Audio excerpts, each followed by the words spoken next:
Hello friends, welcome to my channel Radhe Radhe. आज हम सुनेंगे दशा माता की पहली कहानी। एक घर में कोई सास बहू थी। सास का लड़का बहू का पति परदेश गया हुआ था। एक दिन सास ने बहू से कहा, जा गांव से आग ला और भोजन बनाकर तैयार कर ले। बहू गांव में आग लेने गई तो किसी ने उसको आग ना दी और कहा, जब तक दशा रानी की पूजा ना हो जाएगी आग ना मिलेगी। बहू बेचारी खाली हाथ घर आई। सास ने पूछा, क्यों आग नहीं लाई? तब बहू ने कंडा सास के सामने पटक दिया और कहा, गांव भर में व्रत पूजन सब कुछ होता है, तुमको इसकी खबर नहीं होती। आज गांव भर में दशा रानी की पूजा है, कोई आग बाग तो दे। क्यों किसी ने यह भी नहीं पूछा कि कौन है, कहाँ से आई है? सास बोली, अच्छा शाम को देखूंगी कैसी पूजा है, क्या बात है। शाम को सास आग लेने के लिए गांव में गई। तब स्त्रियों ने उसे स्वागत पूर्वक बिठाया और कहा, सवेरे तेरी बहू आई थी परंतु हमारे यहाँ पूजा नहीं हुई थी, इसी कारण आग नहीं दे सकी, क्षमा करना। सास ने आग के अतिरिक्त जिससे जो चीज चाही सभी ने खुशी से दे दी। सास आग लेकर अपने घर के दरवाजे पहुंची थी कि एक व्यक्ति बछवा लिए आया और उसके पीछे ब्याही कलोरी गाय आती दिखाई दी। उस स्त्री ने उससे पूछा, क्या यह गाय पहलौठी ब्याही है? आदमी ने कहा, हाँ। उससे फिर पूछा, बछवा है या बछिया? आदमी ने जवाब दिया, बछवा है। सास ने घर में जाकर बहू से कहा, आओ हम तुम भी दशा रानी के गंडे लेवें और व्रत रहें। दोनों ने गंडे लिए। सवेरे से व्रत आरंभ किया। 9 व्रत पूरे हो चुकने के बाद 10वें दिन गंडे की पूजा होनी थी। सास बहू दोनों ने मिलकर गोल गोल बेले हुए 10-10 अर्थात 20 फेरे बनाए। 21वां एक बड़ा फरा गाय को दिया। पूजन के बाद सास बहू दोनों पारण करने बैठी। उसी समय बुढ़िया का लड़का परदेश से आ गया। उसने दरवाजे से आवाज लगाई। सुनकर माँ ने मन में कहा, क्या हरज है, उसे जरा बाहर ठहरने दो, मैं पारण कर लूंगी तब किवाड़ खोलूंगी। परंतु बहू को रुकने का सब्र नहीं हुआ। अपनी थाली का अन्न इधर उधर करके झट से पानी पीकर उठ खड़ी हुई। उसने जाकर किवाड़ खोले। पति ने उससे पूछा, माता कहाँ है? स्त्री ने कहा, वह तो अभी पारण कर रही हैं। तब पति बोला, मैं तेरे हाथ का जल अभी नहीं पीऊंगा, मैं 12 बरस में आया हूँ, इतने दिनों तक ना जाने तू कैसी रही होगी। माता आएगी, वह जल लाएगी, तब जल पीऊंगा। यह सुनकर स्त्री चुपचाप बैठी रही। माता पारण करने के बाद जब अपनी थाली धोकर पी चुकी तब वह लड़के के पास गई। लड़के ने माँ के पैर छुए। माता उसे आशीर्वाद देती हुई घर के भीतर लिवा ले गई। माता ने थाली परोस कर रखी। बेटा भोजन करने बैठ गया। उसने हाथ में प्रथम ग्रास लिया और फेरों के वे टुकड़े जो बहू ने अपनी थाली से फेंक दिए थे आपसे आप उचक कर उसके सामने आने लगे। उसने माँ से पूछा, यह सब क्या तमाशा है? माँ बोली, मैं क्या जानूं, बहू जाने। यह सुनते ही लड़का आग बबूला हो गया। वह बोला, ऐसी बहू किस काम की जिसके चरित्र की तू साक्षी नहीं है? इसको अभी निकाल बाहर करो, यदि यह घर में रहेगी तो मैं घर में ना रहूंगा। माता ने पुत्र को व्रत पारण का सब हाल बताकर हर तरह से समझाया, परंतु उसने एक बात ना मानी। वह यही कहता रहा कि इसे निकाल बाहर करो, तभी मैं घर में रहूंगा। माँ ने सोचा, बहू को थोड़ी देर के लिए बाहर कर देती हूँ, इतने में लड़के का गुस्सा शांत पड़ जाएगा, इसकी बात रह जाएगी, तब फिर से इसे घर में बुला लूंगी। उसने बहू से कहा, देहरी के बाहर जाकर ओसरे के नीचे खड़ी होना। जब बहू ओसारे के नीचे खड़ी हुई तो ओसारा बोला, मुझे इतना भार छानी छप्पर का नहीं है जितना तेरा है। दशा रानी के विरोधी को मैं छाया नहीं दे सकती। तब वह वहां से चलकर घिरौची यानी दरवाजे के पास गई। घिरौची बोली, मुझसे हटकर खड़ी हो, मुझे इतना भार घरों का नहीं है जितना तेरा है। वह वहां से भी हटकर घूरे पर जाकर खड़ी हुई। तब घूरा बोला, मुझे इतना भार सब कूड़े का नहीं है जितना तेरा है, चल हटकर खड़ी हो। इसी तरह वह जहाँ कहीं जाती वहीं से हटाई जाती थी। इस कारण वह अपने जी में अत्यंत दुखी होकर जंगल को चली गई। जंगल में भूखी प्यासी फिरती फिरती एक अंधकूप में गिरी, परंतु उसे कोई चोट नहीं आई। वह नीचे जाकर बैठ गई। उसी समय किसी नगर का राजा नल उसी जंगल में शिकार खेलने के लिए गए थे। उनके साथ के सब लोग बिछुड़ गए थे। वह प्यास के मारे भटकते हुए उसी कुएं के पास पहुंचे जिसमें वह स्त्री गिरी हुई थी। राजा के सारथी ने लोटा कुएं में डाला तो स्त्री ने उस जल को पकड़ लिया। तब सारथी ने राजा से कहा, इस कुएं में तो किसी ने लोटा पकड़ रखा है। तब राजा ने कुएं की जगत पर जाकर कहा, भाई पुरुष है तो मेरा धर्म भाई का है और स्त्री है तो धर्म की बहन है। तुम जो भी हो बोलो, मैं तुमको ऊपर निकाल लूंगा। स्त्री ने आवाज दी। इस पर राजा ने उसे कुएं से बाहर निकलवा लिया और अपने साथ हाथी पर बैठाकर अपनी राजधानी में ले आए। महाराज शिकार से लौटकर महल की ओर आ रहे थे, तब तक धावनी ने महारानी के पास जाकर खबर कर दी कि महाराज आ रहे हैं और एक रानी भी साथ ला रहे हैं। रानी अपने मन में बड़ी दुखी हुई। वह सोच ही रही थी कि अब सोच से कैसे निभेगी। इसी सोच में महाराज सामने आ पहुंचे। तब रानी ने हाथ जोड़कर विनय की, महाराज मुझसे ऐसी क्या बात ना बन पड़ी जो आप मेरे रहते दूसरा विवाह कर लाए। उस पर राजा ने हंसकर उत्तर दिया, वह जो आई है तुम्हारी सौत नहीं है, ननद है। तुमको उसके साथ मेरी सगी बहन जैसा बर्ताव करना चाहिए। यह सुनते ही रानी का मुंह प्रसन्नता से कमल की तरह खिल उठा। उसने स्वतः कहा, अब तक मैं ननद का सुख नहीं जानती थी, अच्छा हुआ जो भाग्य से ननद आ गई। राजा ने उसका नाम मुंह बोली बहन रखा और उसके लिए एक अलग महल बनवा दिया। उसी में वह आनंद से रहने लगी। इस प्रकार बहुत दिन बीत गए। एक दिन राजा की एक घोड़ी ब्याई। तब राजमहल की स्त्रियां बधाई गाने लगी। मुंह बोली बहन ने अपनी दासियों से कहा, बाहर जाकर देखो तो सही किस बात की बधाई बज रही है। उन्होंने बाहर से आकर कहा, महाराज की घोड़ी ने अच्छी घड़ी में एक उत्तम बछेड़ा ब्याई है, उसी की बधाई गाई जा रही है। उसने पूछा, पहलौठी ब्याई है या दूसरी तीसरी बार? उन्होंने जवाब दिया, ब्याई तो पहली ही है। तब उसने रानी के पास जाकर कहा, आवो भावज, हम तुम दोनों दशा रानी के गंडे लेवे। रानी ने पूछा, किसके गंडे और कैसे गंडे हैं, सो मुझे समझाओ। तब वह बोली, भाई की एक घोड़ी पहले पहल ब्याई है। दशा रानी के व्रत का नियम भी यही है कि पहले बहल जब गाय या घोड़ी या स्त्री का प्रसव सुने तब गंडा लेकर व्रत आरंभ करें। 9 व्रत करने के बाद 10वें दिन गंडे का पूजन करके विसर्जन करें। इसी के साथ उसने पारण के पदार्थ और नियम बतलाए। तब रानी बोली, ननद तुम्हारा व्रत तुमको फले, मैं पूड़ी और दूध के साथ खाने वाली रानी महारानी भला पन फरा गोले की पापड़ी खाकर कैसे रह सकती हूँ, ऐसा खाना खाए मेरी भला। स्त्री बोली, भाभी मुझे जो चाहे सो कह लो, परंतु व्रत के संबंध में कुछ भी मत कहो। मैं इसी व्रत के कारण मारी मारी फिरी और तुम्हारे देश में आई हूँ। तब रानी ने उदासीनता के साथ कहा, मुझे क्या पड़ी है, तुम्हें जो रुचे सो करो, मैं मना नहीं करती। स्त्री ने श्रद्धा पूर्वक गंडा लिया। 9 दिन तक 9 व्रत किए, 9 कथाएं कहीं। 10वें दिन विधिवत पूजन किया, गोला फरा बनाए और शाम को पारण करने बैठी। उसी समय उसके पति को अनायास प्रेरणा सी हुई। वह अपनी माता से बोला, माँ आज तो मैं तुम्हारी बहू को खोजने जाता हूँ। तब माता ने पूछा, उस दिन क्या समझकर निकाल दिया था और आज क्या समझकर उसकी खोज में जा रहे हो? अब उसका पता कहाँ लगेगा, न जाने किस जंगली जानवर ने उसे खा लिया होगा या किसी ने अकेली पाकर घर में ठाल लिया होगा।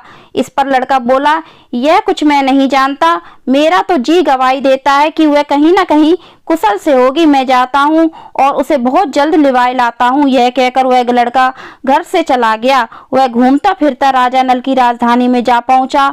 वहां वह हाट बाजार में कुएं के पनघट पर घूमता हुआ अपनी स्त्री का पता लगाने लगा। एक कुएं पर उसने औरतों को बातें करते सुना। एक बोली, राजा हाल में मुंह बोली बहन लाए हैं, बड़ी ही सुंदर स्त्री है, आजकल उसी का किया हुआ सब कुछ होता है। दूसरी बोली, वह जैसी सुंदर है वैसी ही धर्मात्मा भी है, जब से आई है तभी से उसने सदाव्रत खोल रखा है, जो उसके दरवाजे पर जाता है सादर इच्छा भर भिक्षा पाता है। तीसरी बोली, वह जैसी धर्मात्मा है वैसी ही सदाचारी भी है। चौथी बोली, वह जैसी सदाचारी है वैसी ही सर्वप्रिय भी है, भीतर बाहर के सभी लोग उससे खुश हैं। पांचवी बोली, यह तो सब है, परंतु अब तक यह पता न चला कि वह कौन है और कहाँ की है। स्त्रियों की बातें सुनकर वह साधु के वेश में राजा नल की मुंह बोली बहन के महल के द्वार पर जा पहुंचा। वहां उसने आवाज लगाई तो क्षेत्र के प्रबंधकर्ता उसे भिक्षा देने लगे। उसने भिक्षा लेने से इनकार कर दिया और कहा, जब क्षेत्र देने वाली खुद आकर भिक्षा देगी तो लूंगा, नहीं तो नहीं लूंगा। तब लोगों ने उससे कहा, इस समय वह दशा रानी का व्रत करके पारण कर रही हैं, जब निश्चिंत हो जाएंगी तब तुमको भिक्षा देंगी, तब तक ठहरे रहो। वह चुपचाप बैठा रहा। पारण कर लेने के बाद वह मुट्ठी में मोती भर कर लाई, परंतु सामने अपने पति को पल्ला फैलाए देखकर वह मुस्कुराती हुई लौट गई। दोनों ने एक दूसरे को अच्छी तरह पहचान लिया। रानी ने ननद को मुस्कुराते देखकर पूछा, जिस दिन से तुम आई हो आज तक मैंने तुमको कभी हंसते नहीं देखा, आज इस परदेसी को देखकर हंसी हो, इसका क्या कारण है? उसने उत्तर दिया, वह परदेसी तुम्हारे ही घर का तो है। रानी ने पूछा, तब वह ऐसे क्यों आए हैं? उसने कहा, अभी तो वह मेरा पता लगाने चले आए हैं। रानी ने राजा से कहा, तुम्हारी मुंह बोली बहन के घर के लोग आए हैं। राजा ने कहा, उनसे कह दिया जाए कि अभी यहाँ से घर जाकर वहां से अपनी हैसियत से आए, तब मैं अपनी बहन की विदाई करूंगा। तब वह घर को वापस चला गया। उसने माता से कहा, तुम्हारी बहू राजा नल के यहाँ उसकी बहन होकर रहती है, नित्य सदाव्रत देती है और नियम धर्म से दिन बिताती है। तब माता ने आज्ञा दी कि तुम जाओ, उसे लिवा लाओ। वह डोली, पीनस, बाजे, कहार आदि यथोचित लाव लश्कर के साथ फिर से राजा नल के नगर में गया। राजा ने संबंधी की हैसियत से उसका स्वागत किया और कुछ दिन उसे मेहमानी में रखकर विधि पूर्वक बहन की विदाई की। वह स्त्री तो अपने पति के साथ जाकर आनंद से रहने लगी। इधर कुछ ही दिनों में राजा का राजसी वैभव लुप्त हो गया और यह हाल हो गया कि वे दोनों कमरी कथरी ओढ़े फिरने लगे। उनके हीरे पत्थर के हो गए और अटाले भोजनालय में पत्ते खड़खड़ाने लगे। तब राजा ने रानी से कहा, रानी, जहाँ राज किया वहाँ इस दशा में नहीं रहा जाता, इसलिए यहाँ से कहीं और चलना उचित है। रानी पतिव्रता स्त्री थी। उसने राजा की आज्ञा सिर पर रखकर उसकी विपत्ति में साथ देना सहर्ष से स्वीकार किया। राजा रानी दोनों महलों से निकलकर चल दिए। वे चलते चलते एक गांव के पास पहुंचे। वहां बेर के वृक्षों में अच्छे अच्छे बेर लगे हुए थे। राजा रानी दोनों भूखे थे, इसलिए वे बेरों के नीचे जाकर बेर बीनने लगे कि आज इन्हीं को खाकर दिन काटेंगे। परंतु जितने बेर राजा रानी ने एकत्रित किए वे बेर लोहे के हो गए। राजा रानी बेरों को उसी जगह फेंककर आगे बढ़े तो किसान खेत काट रहे थे। राजा ने उन लोगों से कहा, यदि आज्ञा दो तो हम भी तुम्हारे साथ खेत काटें। उन्होंने जवाब दिया, तुम लोग क्या काटोगे? 2 मुट्ठी बालें ले लो और भूनते खाते अपने रास्ते चले जाओ। राजा ने बालें ले ली, उनको भूनकर तैयार किया तो उनमें से अन्न के दानों के बजाय कंकड़ झड़ने लगे। और आगे चले तो एक कहार तरबूजे बेच रहा था। उसने एक तरबूज राजा को दिया। वह राजा के हाथ में आते ही काट का हो गया। और भी आगे चले तो एक जगह सुरा गाय राह चलते यात्रियों को इच्छानुसार दूध देती थी। राजा ने जाकर गाय से दूध मांगा तो गऊ ने चांदी का पात्र भर दिया, परंतु रानी के हाथ में पात्र जाते ही वह काठ का हो गया और उसमें का दूध रक्त हो गया। राजा रानी गऊ के पैर पकड़कर आगे चले। उधर से एक बनिया व्यापार करके चला आता था। उसने राजा नल को पहचान लिया। तब उसने राजा रानी के भोजन भर को सेर भर आटा नजर किया। वे लोग उस आटे को लेकर एक नदी किनारे गए। वहां रानी भोजन बनाने लगी और राजा स्नान करने लगा। उस नदी में मछुआरे मछलियां पकड़ रहे थे। उन लोगों ने राजा को 4 मछलियां भेंट की। रानी ने रोटियां सेककर और मछली भूनकर रखी। तब तक राजा आए। रानी ने परोसने को हाथ बढ़ाया तो देखती है कि रोटियां ईंटें हो गईं और मछलियां उछलकर नदी में चली गईं। राजा ने रानी को लज्जित देखकर और रोटियों की जगह ईंटें रखी देखकर पूछा, क्या हुआ? कहती क्यों नहीं? रानी बोली, मैं अधिक भूखी थी, इस कारण मैंने जो भोजन बनाया वह मैंने ही खा लिया है, आपके लिए कुछ नहीं बचा। राजा बोले, यह तो संभव नहीं है कि तुम मुझसे पहले भोजन कर लो, किंतु अब मैं यही बातें मान लेता हूँ जो तुमने कही हैं। वहां से चलकर वे अपनी मुंह बोली बहन के यहाँ गए। बहन ने सुना कि उसके भाई भौजाई आए हैं। उसने पूछा, कैसे आए? औरतों ने कहा, लटके, चीथड़ा, भूखे, कुकरा, ऐसे आए और कैसे आए। यह सुनकर उसे बड़ी शर्म लगी। वह बोली, होंगे कोई नाते गोते के, उनका डेरा कुमार के यहाँ दे दो। दिन भर व्यतीत हो गया। शाम को थाल सजाकर बहन खुद भावज से मिलने कुमार के घर गई। उसने सामने थाल रखा तो भावज बोली, इस थाल में जो कुछ भी हो कुमार के चाक के नीचे रख दो और चली जाओ। वह थाल का सामान चाक के नीचे रखकर चली गई। थोड़ी देर में राजा ने आकर रानी से पूछा, कहो बहन आई थी, कुछ लाई थी? रानी ने कहा, आई तो थी, पर जो कुछ भी लाई थी मैंने इसी चाक के नीचे रखवा दिया है। राजा ने चाक के पास जाकर देखा तो कंकड़ पत्थर के सिवा और कुछ भी नहीं था।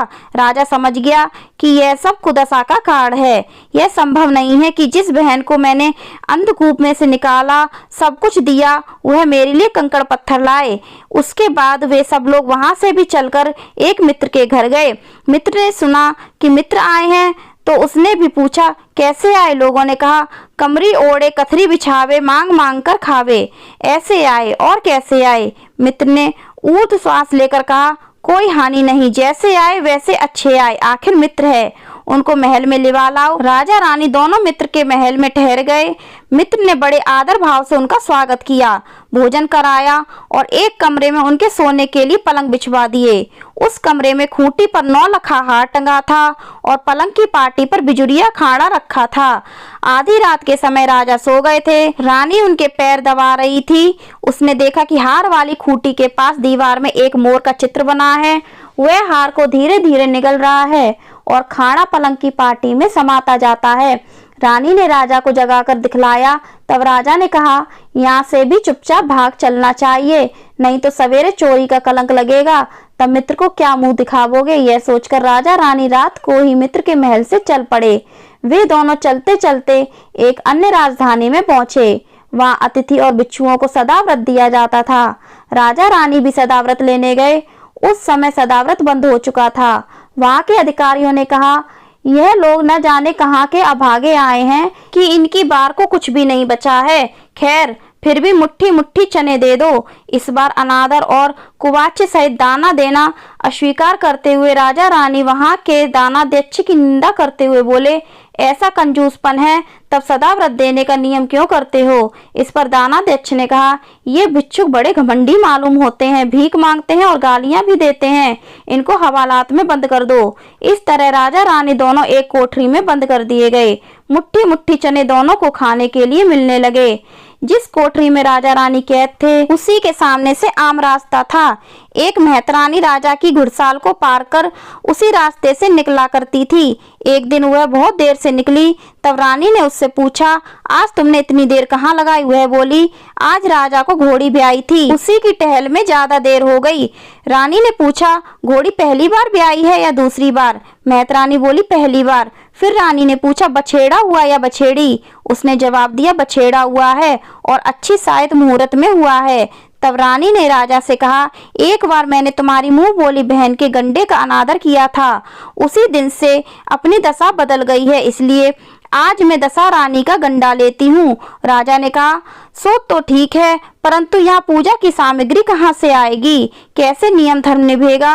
रानी ने कहा, वही दशा रानी सब कुछ करेंगी, मैं तो उन्हीं का नाम लेकर गंडा लेती हूँ, फिर जो होगा देखा जाएगा। तब 9 तार राजा की पाग के और 1 तार अपने आंचल का लेकर रानी ने गंडा बनाया और उसी समय से व्रत ठान लिया।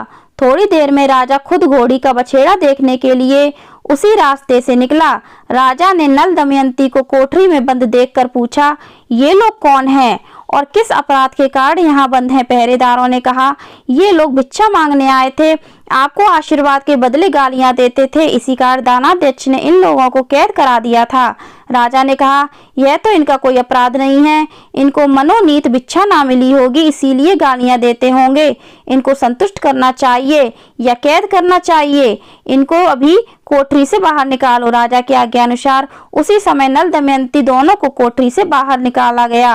राजा उनके पांव में पद्म और माथे में चंद्रमा का चिन्ह देखकर पहचान गए कि यह तो राजा नल और रानी दमयंती हैं। तब उसने विनीत भाव से क्षमा प्रार्थना की और उनको हाथी पर बिठाकर महल में लिवा ले गए। कुछ दिनों तक उस राजा का आतिथ्य सत्कार स्वीकार करके राजा नल पूरे राजसी ठाट से अपनी राजधानी की ओर चले। पहले वे मित्र के यहाँ गए। मित्र ने राजा नल के आने की खबर सुनकर पूछा, मित्र आए तो कैसे आए? लोगों ने कहा, अब की बार तो बड़े ठाट बाट से, हाथी घोड़े से, डंका निशान से, पालकी डोली से और फौजी भी साथ लेकर आए हैं। मित्र ने कहा, अच्छी बात है, आने दो, मेरे तो जैसे तब थे वैसे अब हैं, आखिर मित्र तो हैं। राजा रानी दोनों मित्र के महल में गए। उसने सादर उनका स्वागत करके उसी स्थान में फिर से उनको ठहराया जहां उन्हें पहले ठहराया था। आधी रात के समय राजा सो रहे थे, रानी पैर दबा रही थी। तब उसने देखा कि मोर का चित्र जो हार निगल गया था उसे उगल रहा है और खांडा ग्वार की पार्टी से बाहर निकल रहा है। रानी ने राजा को जगाकर दिखाया। राजा ने अपने मित्र को बुलाकर यह दृश्य दिखाया। तब मित्र बोला, मैंने न तब तुमको चोरी लगाई थी न अब लगाता हूँ, यह सब खुदसा के कारण था। आप निश्चय रखिए, मेरे मन में कोई महल नहीं है। मित्र के यहाँ से चलकर राजा मुंह बोली बहन के यहाँ गए। उसने जब सुना कि राजा भैया आए तब उसने पूछा कैसे आए। लोगों ने कहा जैसे राजाओं को आना चाहिए वैसे आए। और कैसे आए? उसने कहा उनको सीधा मेरे महल में आने दो। जब राजा नल का हाथी बहन के महल की तरफ बढ़ा तब रानी बोली आप बहन के घर जाइए, मैं तो उसी कुमार के घर जाकर ठहरूंगी जिसके यहाँ पहले ठहरी थी। राजा ने कहा जिसके कारण इतने दुख उठाए तुम उसी से फिर झगड़ा मोल लेती हो, यह तो अच्छा नहीं करती। परंतु रानी नहीं मानी, वह कुमार के यहाँ ठहरी। राजा बहन के घर चले गए। शाम को ननद भावज के लिए थाल लगाकर चली। उसने भावज के सामने जाकर थाल रख दिया। तब भावज सोने चांदी के गहने उतार कर रखने लगी और कहने लगी खाओ रे मेरे सोने रूपे के गहनों, खाओ, हम नंगे भूखे क्या खाएंगे। यह देखकर ननद बोली यह उपालंप और बोली ठिठोली किस पर कसती हो, मुझसे तो जो कुछ हो सका सो तब लाई थी वही अब भी लाई हूँ। विश्वास ना हो तो चाक के नीचे अब भी देख लो। जब रानी ने चाक उठाकर देखा तो उसके नीचे मनी मनकों का ढेर लगा था। रानी देखकर सन्न रह गई। बोली ननद तुम्हारा कोई दोष नहीं है, यह सब मेरी कुदशा के कारण था। रानी ने ननद का लाया हुआ सारा सामान वापस कर दिया, कुछ अपनी तरफ से भी दिया किंतु पूजा का न्योता ना दिया। वहां से चलकर वे दोनों सुरा गाय के पास आए तो उसने सब सेना समेत राजा को यथेच्छ दूध पिलाया। राजा ने गऊ के चरण छूकर कहा गौ माता बढ़ती रहो सदा सुखी रहो। वहां से आगे चले तब तरबूजों वाला कहार मिला। उसने सब फौज को अच्छे अच्छे तरबूज खिलाए। राजा रानी ने उसे भी आशीर्वाद दिया बढ़ते रहो सुखी रहो। आगे चलकर राजा नदी के तट पर पहुंचे। वहीं पर राजा ने अपना पड़ाव डाला। जब भोजन तैयार हो गया तब राजा भोजन करने बैठे। तब नदी में से उछलकर गिरी हुई भुनी भुनाई मछलियां आप से आप थाल में आ पड़ी। वे रोटियां जो ईंटें हो गई थी फिर से रोटियां हो गईं। तब रानी ने राजा से पूछा यह सब क्या कौतुक है, कुछ समझ में नहीं आता है। रानी बोली ये वही मछलियां और रोटियां हैं जो उस दिन अपने काम ना आई थी। मैं यदि आपसे कहती कि मछलियां जल में उछल गईं और रोटियां ईंटें हो गईं तो आप ना मानते, इसी कारण झूठा बहाना करना पड़ा था। वहां से आगे चले तो किसान लोग बोझ बांधे होरा लिए रास्ते में खड़े थे।